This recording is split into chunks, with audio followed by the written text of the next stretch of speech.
किन्नर एक ऐसा समाज जो ना स्त्री का होता है और ना ही एक पुरुष का, जिन्हें थर्ड जेंडर का दर्जा प्राप्त है।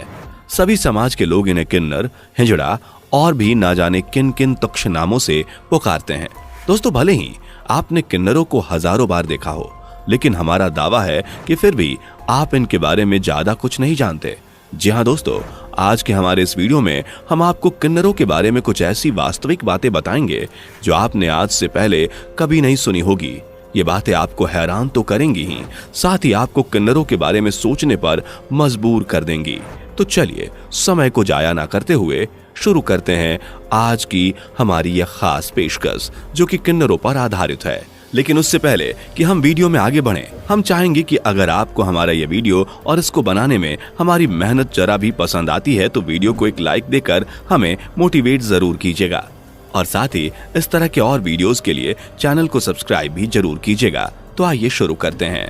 दोस्तों, सबसे पहले तो बात अगर किन्नरों की जनसंख्या की करें तो भारत देश में ही लगभग 5 लाख से भी ज्यादा किन्नर रहते हैं। जी हाँ, बता दें कि किन्नर समुदाय समाज से अलग ही रहता है और इसी कारण आम लोगों में उनके जीवन और रहन सहन को जानने की जिज्ञासा बनी रहती है।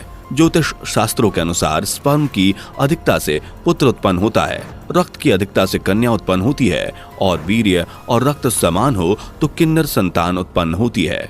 कहा यह भी जाता है कि ब्रह्मा जी की छाया से किन्नरों की उत्पत्ति हुई है, और दूसरी मान्यता यह भी है कि अरिष्टा और कश्यप ऋषि से किन्नरों की उत्पत्ति हुई।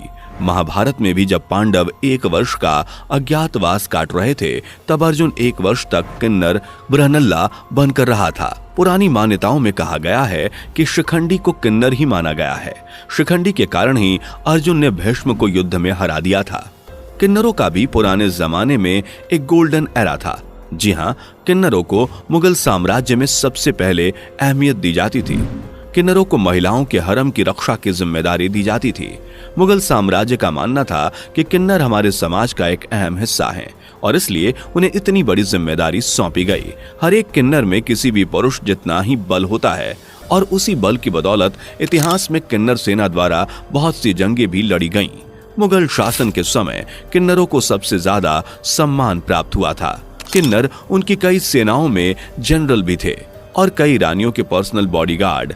आपको जानकर हैरानी होगी कि भारत में किन्नरों का इतिहास 4000 साल से भी पुराना है, यानी कि महाभारत के समय का। इतने सालों से एक ही जमीन पर होने के बावजूद भी उन्हें बराबरी का दर्जा नहीं मिल पाया। किन्नर भले ही हमारे बीच रहते हों, लेकिन फिर भी हम उनसे जुड़े हुए पहलुओं को कभी जान नहीं पाए जो सीधा उनकी जिंदगी से जुड़े हुए हैं। दोस्तों, आप जरा याद करने की कोशिश कीजिए कि क्या कभी आपने आम इंसान की तरह किन्नरों की शव यात्रा को देखा है? तो आपका जवाब होगा नहीं। आखिर ऐसा क्यों? वह लोग भी तो इसी दुनिया में रहते हैं। तो दोस्तों, आपकी जानकारी के लिए बता दें कि किन्नर की भी शव यात्रा निकाली जाती है, पर रात में।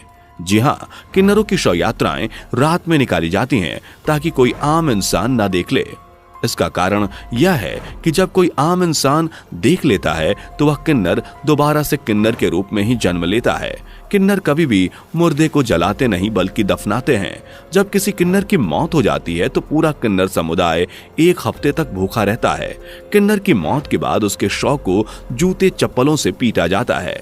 यह भी इनकी एक परंपरा है। किसी किन्नर की मौत होने पर बाकी किन्नर मातम नहीं, खुशी मनाते हैं।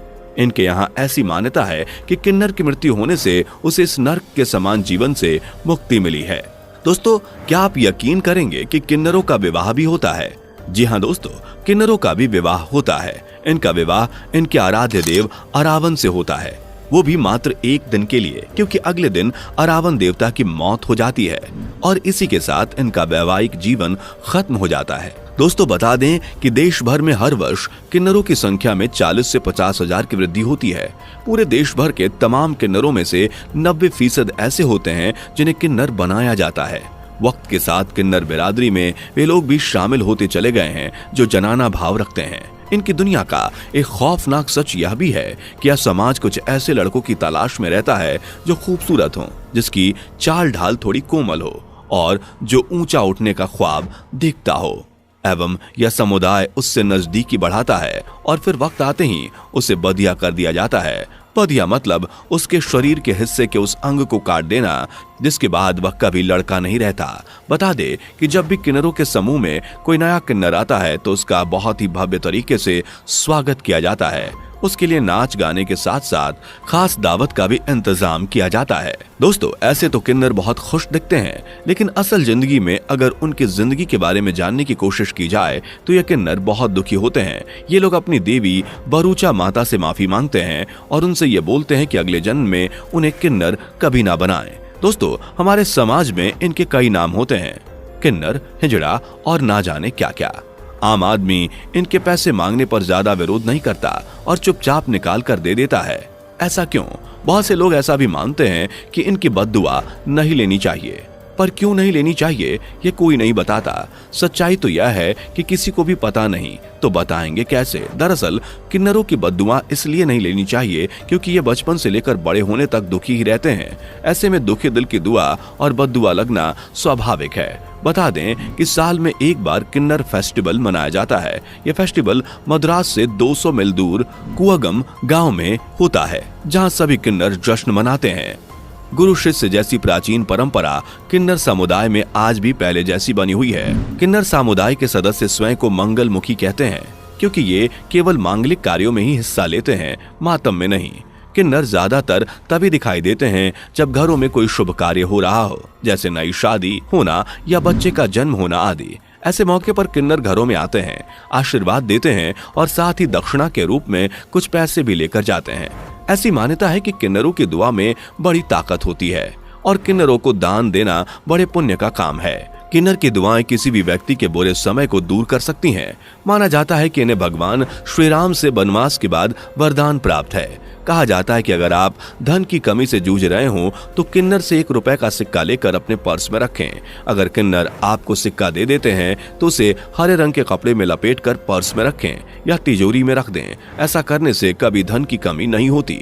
1871 से पहले तक भारत में किन्नरों को ट्रांसजेंडर का अधिकार मिला हुआ था, लेकिन 1871 में अंग्रेजों ने किन्नरों को क्रिमिनल ट्राइब्स मतलब जराइम पेशा जनजाति श्रेणी में डाल दिया। बाद में आजाद हिंदुस्तान का जब नया संविधान बना तो 1951 में किन्नरों को क्रिमिनल ट्राइब्स से निकाल दिया गया, मगर उन्हें उनका हक तब भी नहीं मिला। दोस्तों, यूं तो किन्नरों का इतिहास आज से करीब 4000 साल पुराना है, लेकिन किन्नरों को आज भी हमारे समाज में नीचा स्थान दिया गया है। वैसे तो किन्नर हिंदू धर्म निभाते हैं, लेकिन उनके गुरु हमेशा ही मुस्लिम धर्म के होते हैं। किन्नरों को हमारे समाज में एक अलग ही नजरिए से देखा जाता है।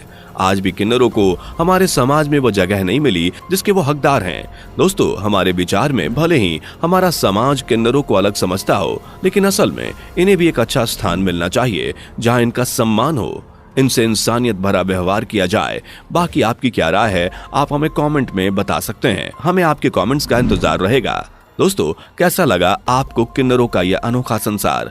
क्या आप भी किन्नरों की दुआ बद्दुआ में विश्वास रखते हैं? हमें जरूर बताएं। दोस्तों, उम्मीद करते हैं कि आपको ये वीडियो पसंद आई होगी। अगर हाँ तो वीडियो को लाइक कर दीजिएगा। साथ ही इस तरह के इंटरेस्टिंग वीडियोस के लिए हमारे चैनल को सब्सक्राइब जरूर कर लें। दोस्तों, आज के लिए फिलहाल इतना ही। मिलते हैं नेक्स्ट टाइम नई वीडियो के साथ। धन्यवाद।